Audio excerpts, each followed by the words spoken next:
Bonjour à tous, aujourd'hui je vous propose un exercice sur les suites, donc pour les premières technologiques. On lit le texte, ça commence très simplement. Un restaurateur a produit 2500 kg de déchets en 2017 et 2350 en 2018. Première question, pourcentage de réduction. Il s'agit donc de calculer un taux d'évolution entre une valeur initiale et une valeur finale. Alors, la valeur initiale, ça va être la valeur en 2017, donc c'est 2500.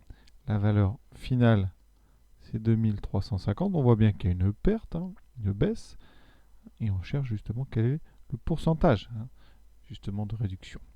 Alors, la formule, il n'y en a qu'une seule ici. Donc, pour calculer un taux d'évolution, on fait valeur finale moins valeur initiale sur valeur initiale. Et ça vous donnera le taux ici d'évolution. Donc, ici, ça sera un taux de réduction. Donc, taux d'évolution, les formules marchent toujours. Donc, c'est 2350 moins 2500 divisé par 2500. Donc ça fait moins 150 sur 2500. On prend évidemment la calculatrice. Donc moins 150 divisé par 2500. On trouve moins 0,06. Ce qui fait, quand on multiplie par 100, moins 6 sur 100. Donc moins 6%. Donc il y a 6% de réduction. Oui, très simple. Valeur finale moins valeur initiale divisé par valeur initiale, ça vous donnera le taux d'évolution. Si c'est un nombre négatif, c'est une réduction, comme ici. Si c'est un nombre positif, c'est donc une augmentation. Deuxième question, on arrive au chapitre des suites. Donc à partir de 2018, il prévoit de réduire de 5% chaque année. Et donc on va modéliser ça par une suite. Alors ici, dn, ça sera donc la masse de déchets en kilos pour, donc dn, c'est pour 2018 plus n années. Vous voyez, donc D0 c'est en 2018, D1 c'est en 2019, etc. Comment calculer des termes de cette suite? Alors, il faut bien comprendre, quand on réduit de 5%, réduire de 5%, ça correspond donc à baisser de 5%, et baisser de 5%, ça revient à multiplier par une quantité qui correspond à 95%. Donc à multiplier par 1 moins 5 sur 100, ça c'est 5%, et ça fait donc 1 moins 0,05, il nous reste 0,95. Et donc réduire de 5%, ça équivaut à multiplier par 0,95. Donc d'une année à l'autre, on va toujours faire la même multiplication par une constante. Et donc, on va rentrer, on verra ça dans la question, mais dans un processus géométrique. Alors, pour calculer D1, ça veut dire que D1, il faut enlever 5% à D0, donc on va prendre D0, et on va le multiplier par 0,95. Ça veut dire que vous ne conservez que 95% de D0.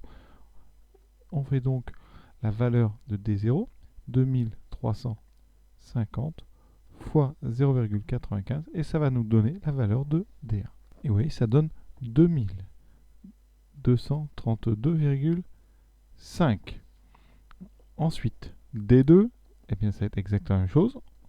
On doit enlever 5% à D1, donc on multiplie D1 par 0,95. 0,95, c'est donc le coefficient multiplicateur qui correspond à toutes les baisses de 5%. Donc là, je prends 2232,5, je le multiplie par 0,95. C'est la machine qui va faire tout ça, bien sûr, fois 0,95. Et je trouve donc, on va être obligé un petit peu d'arrondir ici. Donc, ça me donne 2120,875. On arrondit à peu près donc à 2121. Dans la question B, on dit qu'on admet que la suite est géométrique. On aurait pu vous demander de l'expliquer. En fait, on dit, pour passer d'un terme au suivant, on enlève toujours 5%. Donc, on multiplie toujours par le même nombre, 0,95. Donc, la suite dn est géométrique de raison, donc ce nombre, 0,95. Ce nombre en général, il porte la lettre Q comme quotient. C'est le quotient d'un terme par son précédent.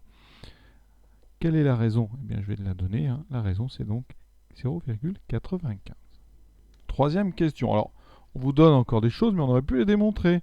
On a dit dn est géométrique de raison Q égale 0,95. D'après le cours, le terme général d'une suite géométrique de raison Q et de premier terme D0, c'est D0 fois Q puissance n. Le premier terme donc de rang 0 fois la raison à puissance n. Donc ici, vous voyez que ça donne bien 2350 fois 0,95 puissance n. Et on vous demande de déterminer la masse en 2025. Alors la seule chose à faire, c'est de trouver à quelle valeur de n correspond 2025. Donc je vous ai dit 2018, c'est n égale 0. D'accord?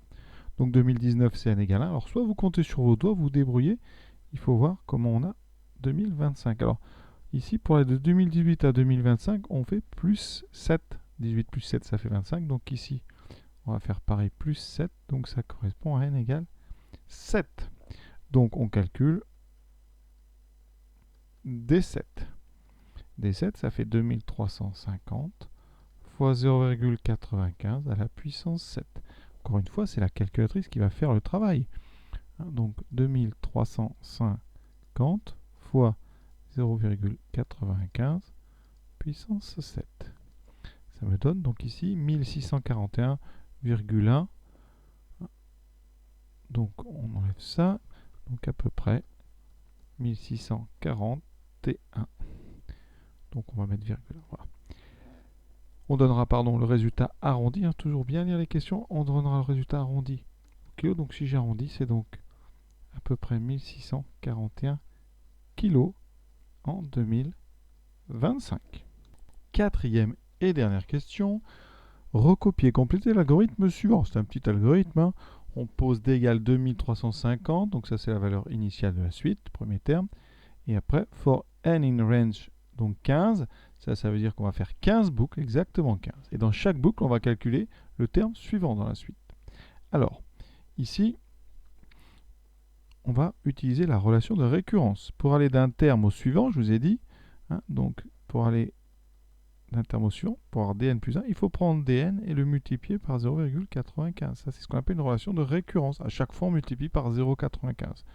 Donc, quand vous stockez dans la variable d, eh bien, la valeur du terme, eh bien, à chaque fois, vous allez prendre ce qu'il y a dedans et vous le multipliez par 0,95. Il y a 15 boucles, ça va donc faire 15 multiplications par 0,95 et vous aurez le terme, ce qu'on appelle de rang 15. Donc le terme qui correspond à D15. Et l'exercice est terminé. Pour ceux qui veulent voir ce qui se passe, on fait un petit tableau comme ça. Et dedans, on met la valeur de D. Alors ici, on met la boucle et la valeur de D. Donc au début, D vaut 2350. On rentre dans la première boucle. On va multiplier donc 2350 par 0,95. Donc vous voyez que là, on aura D1. Dans la deuxième boucle, ce D1, on va le multiplier encore une fois par 0,95. On aura D2. Dans la troisième boucle, on aura donc D3, etc. Si on fait 15 boucles, à la fin, on a bien D15.